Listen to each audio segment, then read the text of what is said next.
আরে আল্লাহ, আজকে কাজের দেরি হয়ে গেছে, মালিক এসে আবার কিছু না কয়।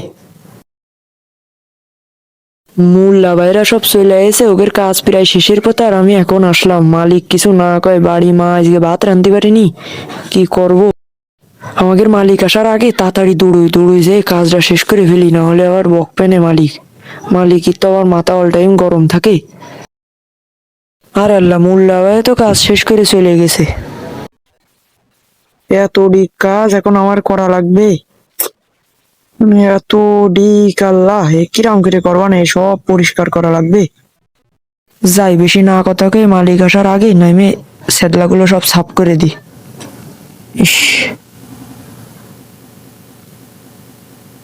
থাকে কিনে আমি নামি। ওরে আল্লাহ, পানি কি ঠান্ডা!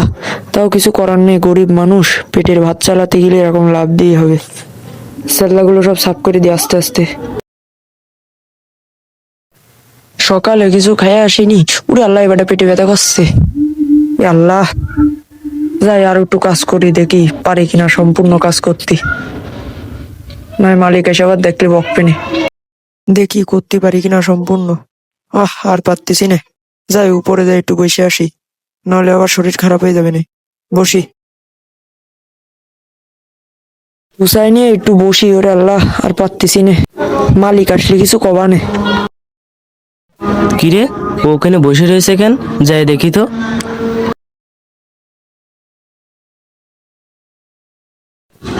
কিরে, এখানে এখনো বসে রয়েছিস কেন? ভাই, আমার পেটে ব্যথা করছিল তো, তাই এখানে একটু বসছিলাম। আপনার কাজ অর্ধেক প্রায় শেষ, আর অর্ধেক আছে। ওই যে ওই পাশের ওই অর্ধেকটা আছে, ওই অর্ধেকটা করলেই হয়ে যাচ্ছে ভাই। আর পেটে ব্যথা করছে ভাই খুব। তোর কাজ করার জন্য টাকা দিচ্ছি রে। তুই কাজ না করে তুই এখানে বসে রয়েছিস কেন? তোর পেটে ব্যথা হচ্ছে, আমি কি করবো তা? এখানে মোল্লা ভাই ছিল, কাজে আছে, তোর সাথে একসাথে কাজ আছে, সে কাজ করে চলে গেছে। তুই এখন এখানে বসে রয়েছিস কেন? তুই কাজ যদি না করিস তাহলে উঠে যায়। ভাই, আমারে বের করে দিয়েন না ভাই, আমি এখনই সব কাজ করে দিচ্ছি ভাই। তোর আর কাজ করা লাগবে না, তুই যা তো ভাই। ভাই দেখেন ভাই, আপনি আমার যদি বের করে দেন তাহলে ভাই আমি কিছু খেতে পারবো না ভাই। আচ্ছা ভাই, আমি চলে যাচ্ছি ভাই, আমি মাল সামানাগুলো নিয়েই চলে যাচ্ছি। যা তো ভাই, তুই চলে যা। আরে ভাই, এই মালিকের মাঠের ফসল আমি আপন ভাইয়ের মতন দেখতাম ভাই, আর সেই মালিকই আমাকে আজকে ধ্বংসের পথে ফেলে দিল। আরে ভাই, একটা কথা সবসময় মাথায় রাখবেন, দুনিয়াতে কেউ কারোর নয়। যেমন আমার মালিক আমার সঙ্গে যেমন ব্যবহারটা করলো, এটার কারণে আমার পরিবারের সবাই ক্ষতিগ্রস্ত হবে।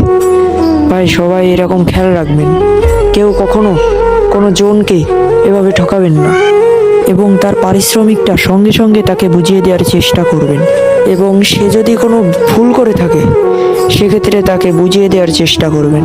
ধন্যবাদ সবাইকে।